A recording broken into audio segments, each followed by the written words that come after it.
I hope everyone is doing well this morning. So, today, oh gosh, how am I going to title this? Let me explain how the topic came about. So this morning I was obviously having breakfast or whatever, and I came across this YouTube video came across my feed, and it was something about Oprah and her suicide thoughts, or Oprah opens up about her suicide thoughts or something like that. And that wasn't the topic of the whole thing, but of course, people title things to grab your attention, so they use this, usually they use the most dramatic title they can possibly find in order to get views. But anyway, she was talking about basically, I guess she was asking the question, what do people really want? And the overwhelming answer of that question was that people wanted to be happy. And so she has encouraged people to find that happiness, find that place of joy and peace. And she says it's going to be different for everyone, and that's true. But one of the things that isn't talked about is what prevents someone from finding that, because a lot of people cannot find happiness, they can't find joy, and they can't find peace. And there's a reason for that. Like, they can engage in all kinds of things and they will not find it. It's just difficult to find, and some people think it's hopeless, or and this is where that idea of just live life, go to work, live life, pay your bills, raise your kids or whatever until your life cycle is over here, until you die. And that's one of the reasons why people don't want to know what's beyond death, because they're tired, and a lot of people don't even want to know what's beyond that point of what we call death. Oh, it's hot in here. Hold on a second. And actually, I don't even need the air on, because people are tired. They're. It's like, what's the point of living if there isn't any joy, if there isn't any happiness? What's the point of just being here if you can't find that? And most people aren't willing to commit suicide, and I don't recommend that. That's actually a very bad thing to do. But people aren't willing to do that, so they just deal with what they have to deal with, which is a lot of unhappiness and lack of joy. So the reason why it's difficult for people to find that is because they do not understand what's preventing them from finding that. And here's the thing. When it comes to joy, when it comes to happiness, you don't have to look for it. You do not have to look for it. You will automatically be gravitated towards things that make you happy. And the thing is, for some people are already engaging in the things that would make them happy, that would bring joy and peace. People are already engaging in these things, but those things can't yield the joy. They can't yield the happiness. They can't yield the peace. And the reason why that is because there's something within that is keeping that from happening. And so I talked about this a long time ago, maybe about a year, maybe even 2 years ago. I think it's around the time, I think it's around the video that I titled Preclusion. Because when I think I made 2 videos, or I added, I remember being on Figueroa Street. That's what I remember being on. I remember being on Figueroa Street, and I was talking about the things within your soul, the emotional injuries that dwell within your soul, preclude you from experiencing joy, experiencing happiness. And I believe I used sex as the example. So for some couples, having sex isn't a joyful experience anymore. And I think I use the women as an example, because generally women are like, no, I don't want to, no, they just don't, they're not into it. And a lot of women will just have sex just for the sake of having it. I'm not talking about the ones who are addicted to it in terms of using it to feel good and for pleasure, but it doesn't bring them joy, it doesn't bring them happiness. It's just a pleasurable feeling, and there's a difference. But what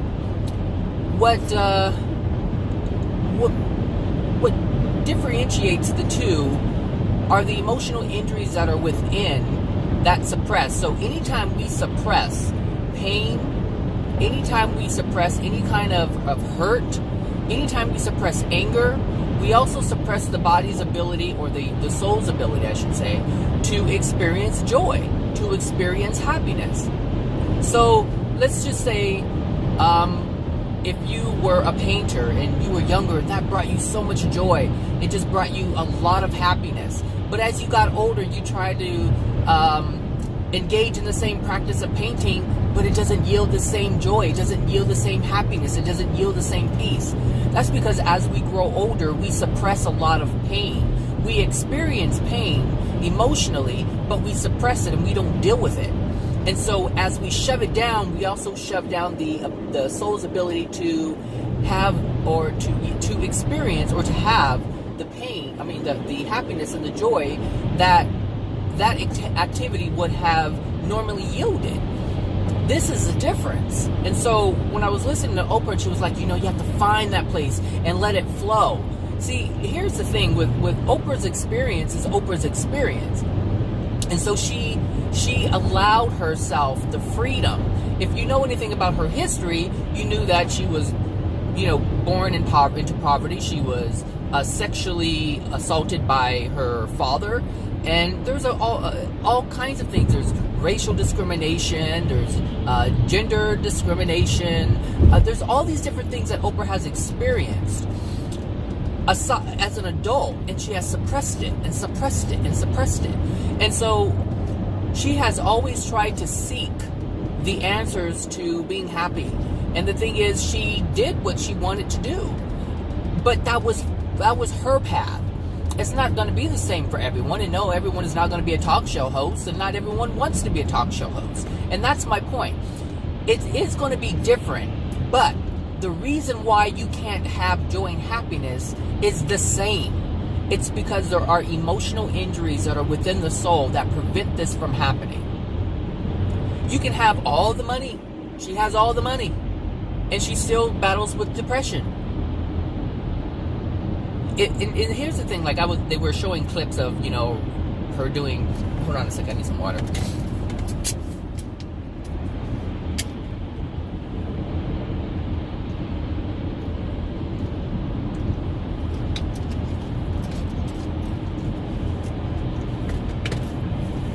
So they were showing clips of when she was younger, when she first started, the Oprah, talk show. And she had lost all that weight. And she was super skinny. I remember she came out with the little wagon with all that fat. I guess the fat that was in the wagon was the equivalent of what she had on her body, or in her body. And, but then you look at her now, she's still fat. And she did the yo-yo thing. Like, she was skinny, she got fat again. She was skinny, she got fat again. And the reason why is because of the emotional injuries. And this is what I'm talking about when I think I mentioned it in the last video, in the last few videos I've talked about it. Anytime we use our willpower to counter something within the soul, it won't work. It will not work. See, Oprah still has issues from when she was a child. And it's pretty common. I don't want to say common, but it's close to common for larger people to have experienced a lot of abuse. And this can be generational. This can be absolutely generational. So, meaning your parents pass it on to you, and their parents pass it on to them, blah blah blah. If you come from a family of people who are big, understand what that means. Understand what the weight means, because the weight, the fat, is actually a person trying to protect themselves. That's what that means.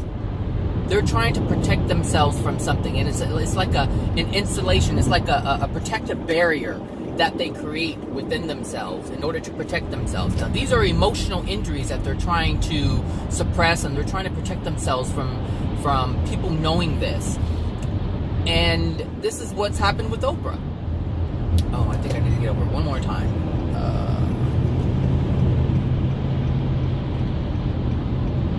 Yeah. Okay, so, I was looking at her, I was like, she's still hiding. She's still holding on to pain. And she can say all day long, she can talk about it, but talking about it is not going to release the emotional injury from the soul. You have to cry about it. You have to feel the pain of what happened. You have to let that go. That's what releasing is letting the pain go. But we have to understand what that is, and this is why I talk about it so much. And it's because, look, when you feel pain, the natural response is to cry. And the reason why that natural response is there is because that is how the Creator has created the soul to deal with any pain that enters it. See, the Creator didn't create that system because it knew it created pain. The Creator did not create pain. But the Creator was so smart and knew that I'm going to give this creation the ability to do whatever it wants to do. Complete free will to live out of harmony of love. And so the Creator created a plan for that. There's a system to combat that, because the Creator's goal was for His creation, meaning the human soul, to live in joy, in happiness, in love, in peace. This was the goal. This was the ultimate reason for the creation, so that this creation, meaning the human soul, can live in love and experience the joy, the happiness, the peace, the excitement, all of these different things that we feel when we're happy, when we're engaged in loving things or surrounded by love. This is the reason.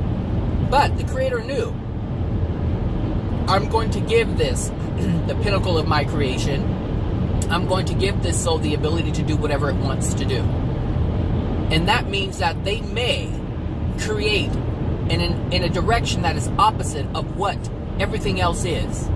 And I have to put something within this soul to get rid of it so that it will have the ability to maintain a life of happiness, a life of joy, a life of peace. This is why it's so important to understand the laws of the universe and understand why the Creator has done what it has done, why everything is the way that it is, why everything is happening the way that it is. Because everything is happening the way it's supposed to happen. I'm not saying what we create, I'm saying the effects of what we create. Everything is supposed to be happening the way it's supposed to be happening. So that we can bring ourselves back. And we could do that. We can do that. And I've already started doing that. And some of you have already started doing this as well.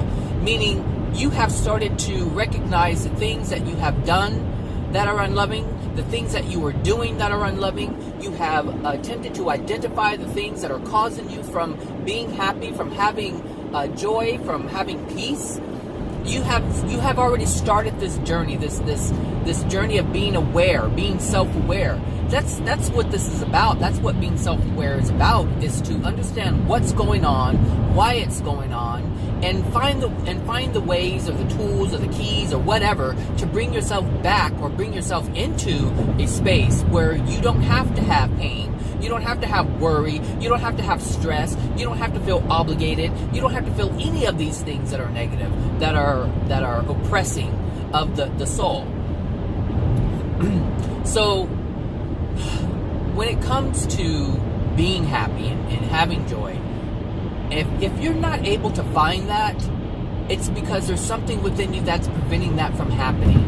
Meaning there is something you are either purposely ignoring or you are completely unaware. Like, that's how good you suppress it. That's how good you hid it from yourself. Like, you don't even know it's there. If you ask someone, hey, what's going on? I don't know why this keeps happening. I don't know why. I don't know. Like, I look at people today, and I include myself in this. I look at people today, and most people are so numb. They're just numb. They're not sad, like they're not, and I'm not talking about engaging, I'm talking about just looking at people. When they're not engaging with anyone, they're just there. Of course, you interact with people, they're like, oh, hi, how you doing? You're great to see you. Oh, I haven't seen you in so long, blah, blah, blah, blah, blah. But then as soon as that interaction ends, they're back to that numbness again, that space of, I'm just here and I'm not really engaged. I'm not engaged with myself. I'm not aware of myself. And I see this all the time. And it's like, wow, this is what this is. And see, this is the thing. And try it. Just try it. Just look at people. Just look at people. Go sit down at a coffee shop somewhere. Just watch people. Watch how people interact with one another. Watch how they act when they walk away from someone. Watch how they act when they're doing their own thing and then they run into someone or they see someone, how their whole disposition just changes. Like they turn on something or something turns off. It's one or the other. But no one is really the same all the time. No one is just this happy person or sad person. They're just there. And it's interesting. It's interesting to see. But it's even more interesting to know why it's happening. People are suppressing so much. And what we see when we interact with people, it's completely different than who they are, who they really are, and how they really feel inside. It's completely different. And they don't even see it. They just know when they interact with someone, I have to be this way. But think about when you're by yourself. Just think about when you're by yourself. What happens? What happens when you're alone? Like if you have, let's say you have a boyfriend or a girlfriend or whatever, you have somebody. Let's say, people are around, you're one way. But how are you when they leave? Are you, let me see, there's a lot going on here. A lot.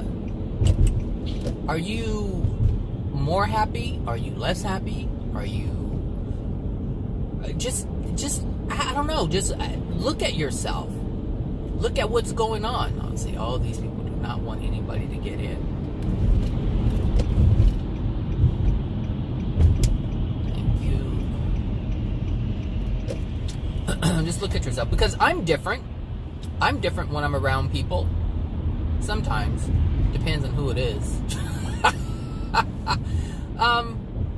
But I don't know. Let me think about that, because like when I'm at work, you know what? I'm actually almost pretty much the same. I'm pretty much the same. Not all the time.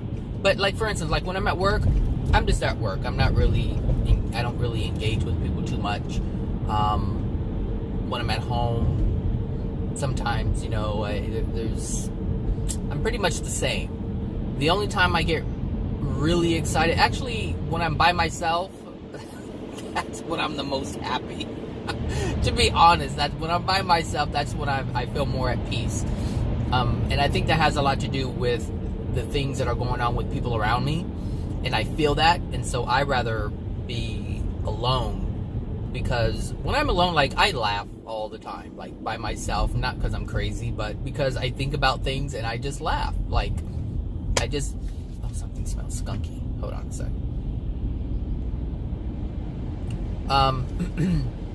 When I'm by myself, I laugh all the time. I just laugh, whether I'm thinking about something, and I'm always thinking back on something, or thinking about something that I've just learned, or thinking about myself, trying to learn more or become more aware of myself and the interactions that I've had with other people. Because when I learn something new, and it has to do with the soul and reaction and why things happen, I think about my past all the time.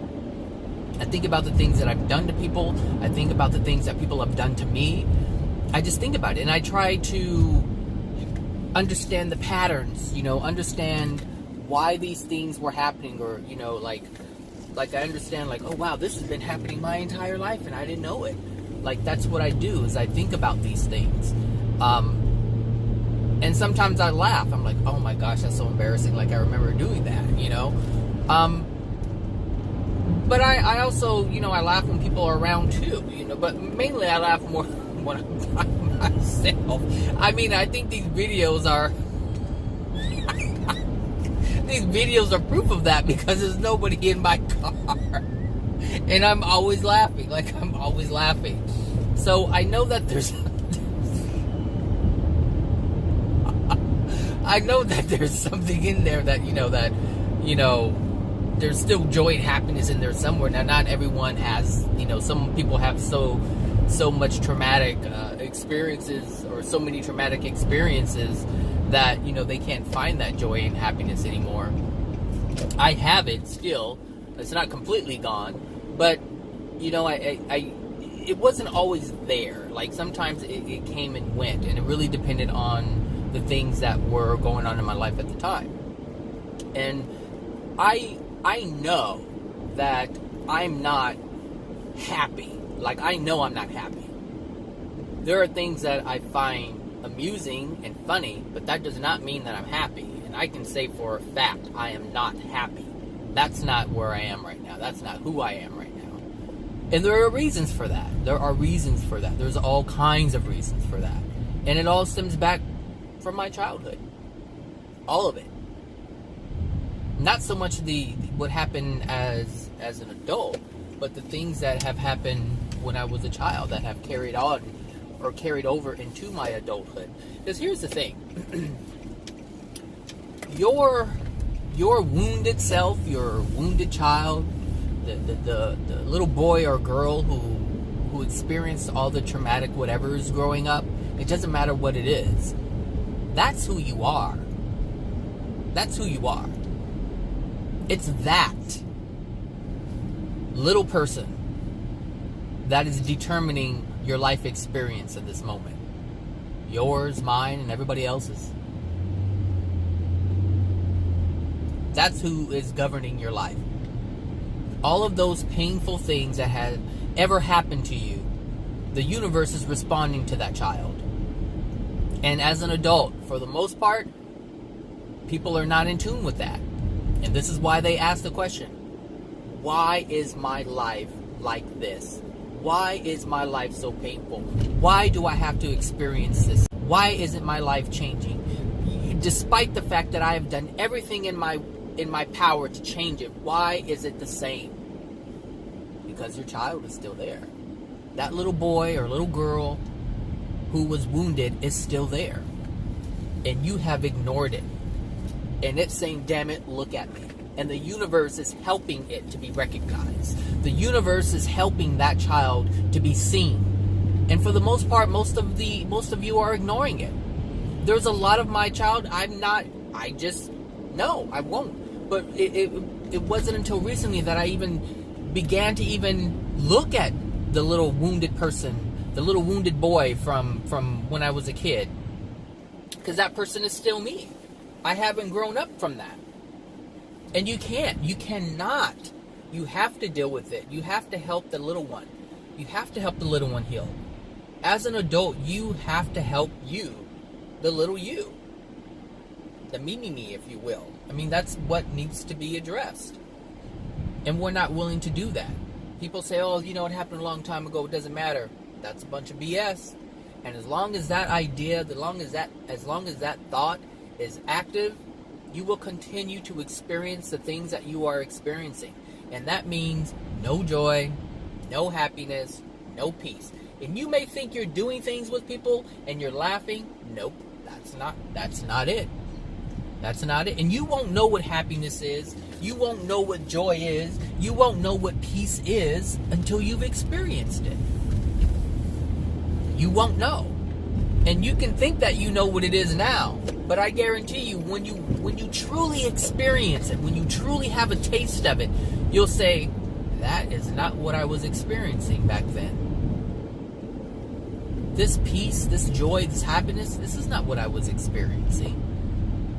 All that time I thought that I was happy, and I wasn't. And this is what a lot of people, come to realize And I was thinking about couples. I was thinking about the guy who's married and has kids. And he says, oh, I'll be back. And the wife says, where are you going? He goes, oh, I'm just going to go for a drive. That right there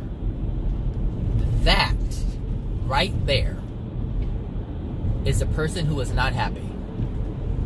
And he may say, yeah, I'm happy, I have a family, I have kids, I have a good job. But when you have to leave to get peace of mind, to get some clarity, you're not happy. You're not happy. You want people to believe that. You even want to believe that you are. But the actions that you're taking dictate otherwise. I'm going to go for a drive. I used to do this all the time, because when I was what, I think I got my car at 19. So from that point, I was never home. And it's not like I was out doing things. I was just out driving. I cannot tell you. My car is 4 years old. I have 131,000 miles on it. Being in the car is freedom for me. Because growing up poor, a lot of the years of my childhood, we didn't have a car. I felt trapped. I had to stay in the house, and we didn't have anything. There was nothing to do. There was just nothing to do. Nothing to do. I mean, we were just so poor, and we didn't have anything to do, as a child. And so when I wanted to go out and do things, and we didn't have money to do things. And so when I got my car, I was out. I was gone. I was never home. I was just out driving around. So I understand the husband saying, I'm going to go out for a drive. I understand the freedom that brings. And here's the thing, because women despise this. They sometimes like to use it as a weapon. It's like, well, you're always leaving, and I have to be stuck here with the kids. But understand, if you feel that you are in a Prius, there is no reason why. There's more than enough room for you. If there's enough room for me, there's enough room for you. Just go already. That stuff so irritates me. Indecisiveness, it irritates me. It always has, even as a kid. It just, make a decision already. Just make one. Just make one. Anyway, so, a woman will say, if a woman says, I have to be stuck here with the kids. If you say that, you're not even recognize your own unhappiness. If you feel that being with your children is being stuck, you got to look at that. You have to look at why that is. Why is that even a thing? Stuck? First of all, if you truly loved your children, they wouldn't feel like they're making you feel stuck. And there's a difference between loving your children and having love for your children. There's a difference. How would I explain that one? Actually, I'm not.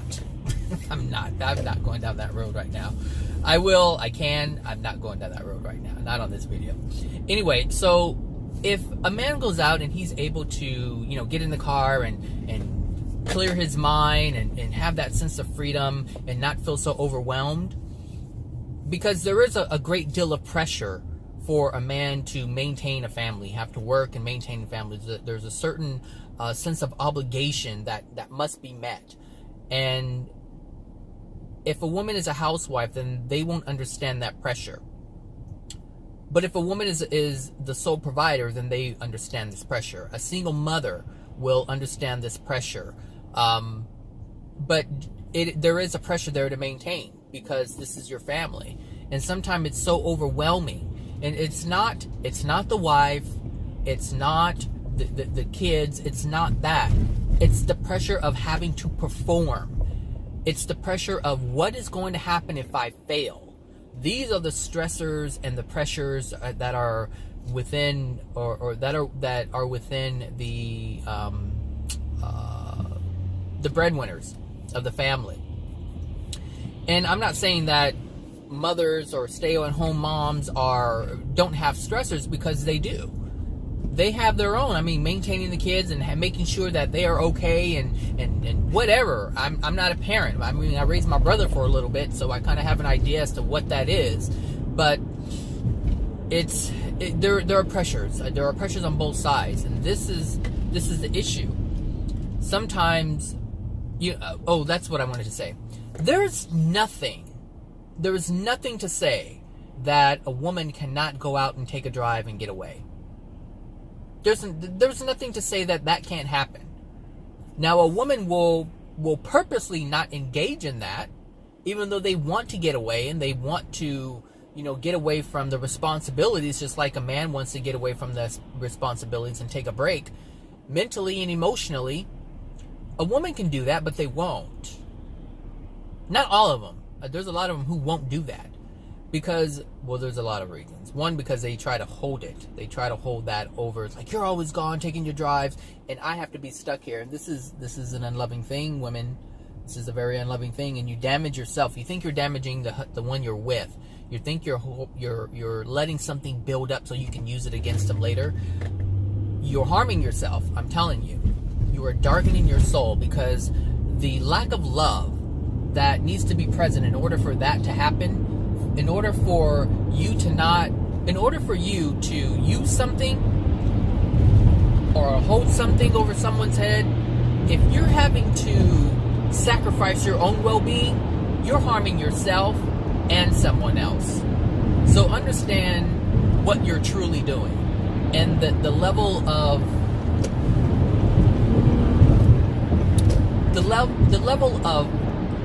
darkness that needs to be present in order for that to happen. This is, right now, as it stands, women are the ones who pass in a very dark place. Very dark. And this is why there's more women in spirit influences than men at the moment in terms of rage, because of this thing. Because women suppress so much. And instead of releasing it, instead of trying to get that darkness out of them, they suppress it. And they use that rage to make someone else's, or to inflict pain upon someone else. That's what manipulation is. That's what that is. And if you're really trying to improve your soul condition, this is something that women, you're going to have to really look at. Why you do the things you do, and what you're doing and why you're doing it. Because if you're trying to make someone else unhappy, if you're trying to what is that thing? Well, I'm just going to let them hang themselves. What that means is I'm going to not say anything and build a case, so when the time comes I can use it. The evidence will be so strong, I will be able to shut that person down. Women do this amongst women all the time. They do. It's the thing. It's the thing to do. But understand the reason why this is happening is because there's a lot of unloving things within their soul that they're suppressing. And they can't find happiness. They're not experiencing the joy. They're not experiencing the happiness. And so what they're doing is they're trying to make someone else unhappy, because they don't know how to find the joy and happiness. Obviously they don't. Because if they did, they would be engaging in those things that would yield the joy and the happiness and the peace. But that's not what women are getting, because they have no clue how to find it. So instead, it's like the crab bucket. They're going to try to make someone else just as unhappy and miserable as they. That's how it works. It happens it doesn't, I'm not saying women are the only ones that do this, because this happens among different groups. Ethnic groups, especially the African American community. I mean, it's quite obvious that African Americans hold themselves back. I've seen it. Being black, I've seen it firsthand. Someone gets something, or what is it? What do they call it? A come up. Someone has a come up. and they want to tear the person down. Oh yeah, yo, you changed. You're not the same person anymore. You know, you think you better because you have this, that, and the other. It happens, and they try to tear him down. It's like, oh wow, I'm happy for you. How did you do that? You know, show me how that's done. I want to experience that too. That doesn't happen a lot. It's rare to even see anything like that. But seriously, I mean, it just happens. Like, people are so angry. But understand, and the reason why this happens among African Americans, it happens amongst other races too, or ethnicities. But the reason why it happens so much is because they have so many generations of pain. So, I mean, we're talking slavery. There is so much anger and sadness. There's so much pain and rage within that the souls of those who come from or who are African, come from African descent. You have to understand that's what's present within the soul, and so then you understand why it's happening. It's not because they're black. That's not what it is. It's because the things that their parents, their ancestors have passed on to them. But it's within the black, how should I say? It's just within the black community, because that's what happens from soul to soul to soul to soul to soul. And here's the thing: if you have a mixed race, let's say someone's white and someone's black, and they have a child. Now that child who is now half black and half white, they will have the same struggles. Because they have the same thing. And this, I'm telling you, you know, this stuff isn't rocket science. But once you realize why things are happening, and see, this is why it's important to understand things on a soul level and not on a color level. It has nothing to do with the color. The color just so happens to be part of the soul that has experienced these things. And so a lot of black souls, or I should say a lot of souls who had the body of, or the body color of being black, have experienced certain things, because that's how men dictated who was going to experience those things, by the color. They weren't looking at the soul, they were looking at the color. And so when you look at the African American community and how they tear people down and tear themselves down, more importantly, now you understand why it's happening. It's not because they're black.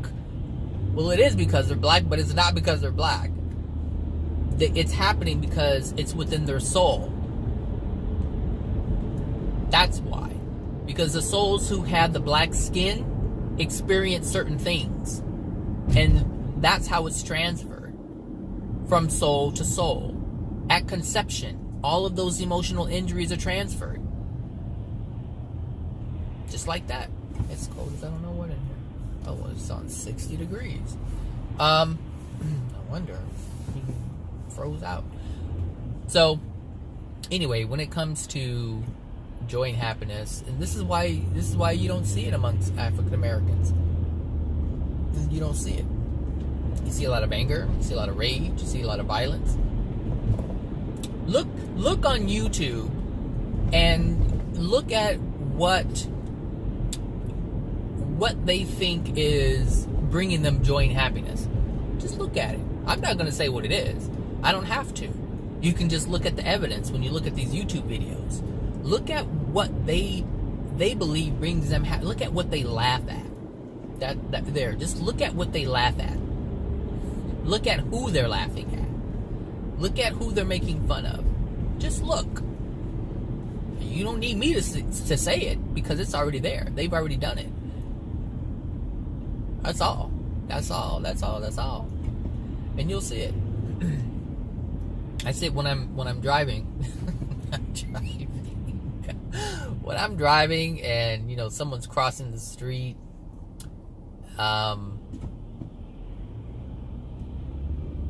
there'll be people crossing the street, and then there are these people who will walk super slow, like not a effing care in the world, not one, 0 F's, 0. And here's the thing: if someone is not courteous If someone is not aware that they are preventing someone else from doing something or going somewhere, they don't even care about themselves. That's fact. That's fact. If someone is not caring for someone else, if someone has abandoned the idea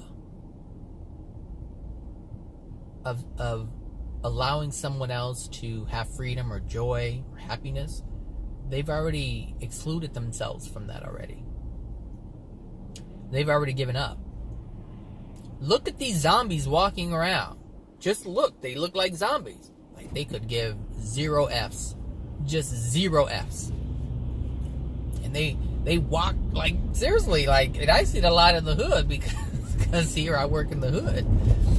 They just walk like a snail. Just care less who they're making wait. And some of them do it on purpose. Like, yeah, you're gonna wait. I'm not gonna allow you to just go and do what you want to do. And the reason why is because they can't do what they want to do. This is what I'm saying. Whatever someone is doing to you, they've already done it to themselves. If they're disrespecting you, it's already been done to them by them. That's the truth. That is the truth.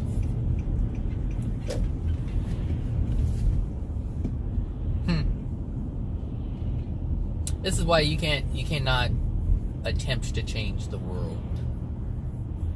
Because when you look at someone who is so degraded, who has a soul condition that is so dark, it's like you cannot fix that. You can't fix it. It's like somebody says, let's say a woman or a family or a man or whoever, they're like, yeah, I need help, nobody's helping me, I'm out here on the streets, and I want to have a nice place too, I want to have a place of my own, and you give them a place of their own, and they can't maintain it, they tear it up. They just tear it up. It's disgusting. They don't clean it. They break things because they're so careless. But understand that carelessness, that lack of, lack of what? Lack of, what word am I looking for? Pride in what they have. I don't know. Just it's a lack of gratefulness, a lack of gratitude for the things that they have. Like,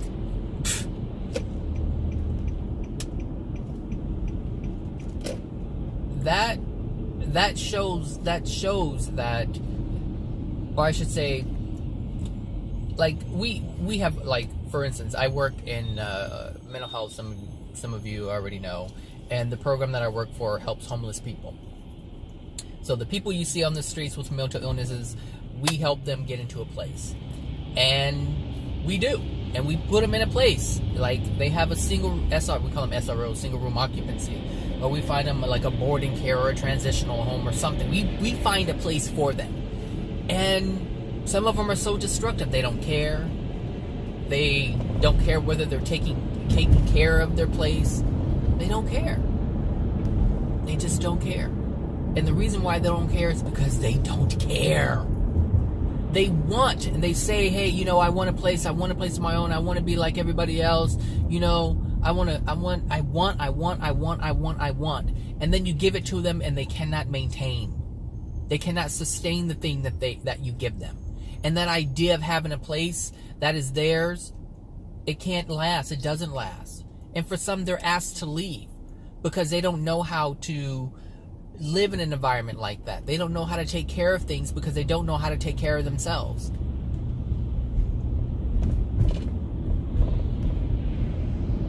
That's the truth of it, people.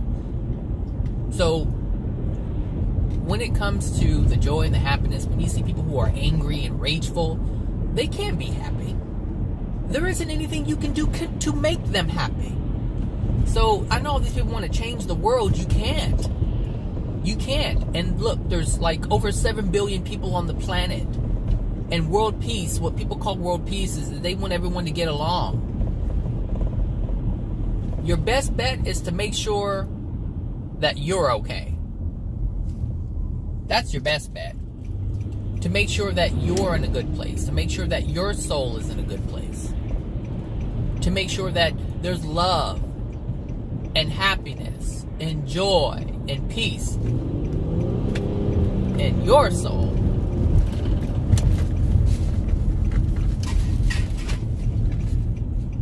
I heard my cans of water. So yeah. Anyway, if you're looking to find joy and happiness, you need to start looking at what's preventing it from coming up. Look at those painful things that have happened to you in your past. When you're by yourself and you think about things when nobody else is around, those things are the things that need to be addressed. Those things are the things that need to be addressed. Those are the things that need to be felt, experienced, and released.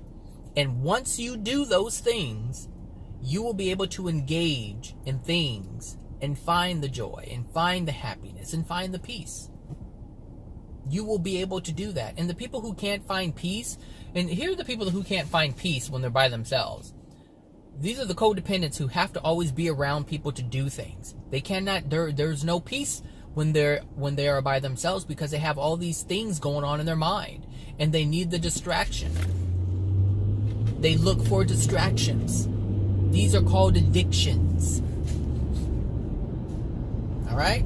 So, anyway, that's that.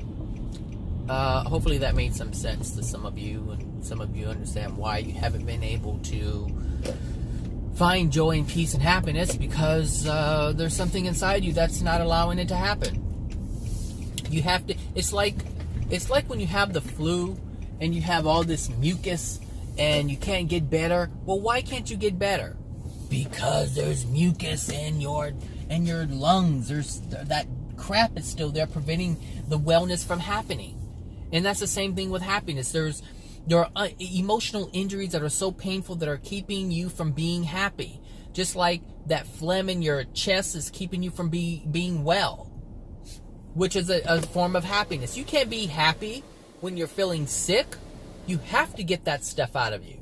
And that's the same thing. I mean, remember I told you there are patterns and there are reasons why the same things are seen in other things, because the Creator is putting it in your face all the time, every time, and everything that we do. There is something for you to make the connection. And this is why, earlier I said it's going to be different for everyone, but it's the same. The different experience that leads you to that clarity that you need of what I'm talking about, because whatever you're denying now, the things that I'm talking about now, you're going to come to realize this later in your own way. It may not be this video, but it may be something that you run into and you're like, oh, I got to stop doing this because I'm harming myself. It may not be my words. It may be a completely different experience. It may look, this is when Oprah said it's different for everyone. The experiences that trigger the truth of what I'm speaking will be different, but the result will be the same. The cause will be the same, and the effect will be the same. And the reason why that is because we are living in God's universe. And God's universe has universal laws, universal rules. There's a universal structure that is the absolute truth. And this is the truth that many come to realize, but it's presented to them in a different way. It comes to them in a different way, but it comes to them nonetheless. The truth will come nonetheless. It will show up. It will just show up by a different method, a different experience. That's truth. That's truth right there. And there's nothing that you or anybody else can say about it because it's absolute truth. You can hate it, you can like it, you can love it, you cannot. It doesn't matter. Truth is truth and you can't change it. The Creator's truth is always absolute. It will always change, which is why we get a tree every time we plant one. Because the laws are the same. The laws are the same until we change the environment that prevents that law from happening. It doesn't mean that the Creator's law is no longer in play. It means that we interrupted that. So when we look at the way a tree grows, we put it in the ground, we give it some water, it absorbs nutrients, it starts to grow, it gets energy from the sun, and it continues to grow. This is the process. This is the process of love, because this is the process of the Creator.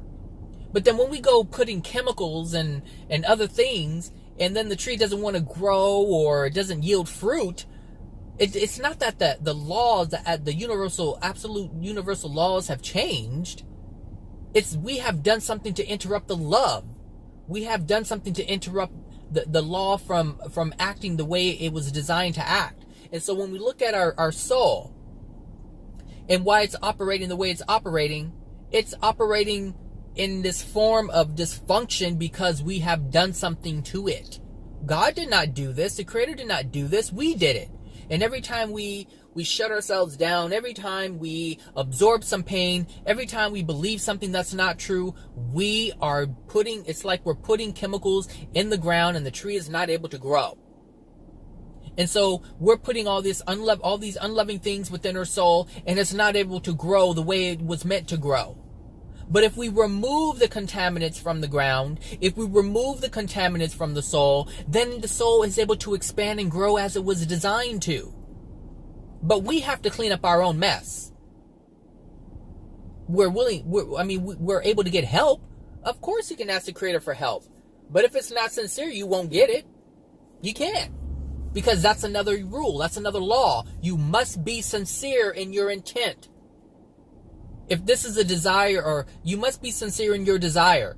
And if there's anything within it that is flawed, that makes it not authentic, you won't get it. It's that simple. It's that simple, people. Okay, everyone. Well, I gotta go. So I hope everyone has a great weekend coming up. I don't think I'll make a video tomorrow. Tomorrow's Friday. And that's that. So if you have any questions about anything, please feel free to put it in the comments video. Oh, I want to put this in there. So someone had asked, how come I put AJ videos under mine instead of just sharing them? Well, one, you cannot ask any questions. All the comments and questions are disabled on all of AJ's videos. And on my videos, I don't do that. I don't block that avenue where people can ask a question or make a comment. And I don't get enough views to want to have to do that anyway, so I can't be overwhelmed by them at this point.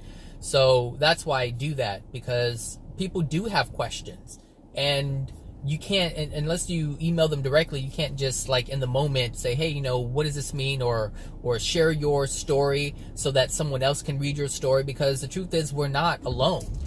We're just not. We all experience the same things. All right, everyone. So take care. Talk to you guys later. Bye now.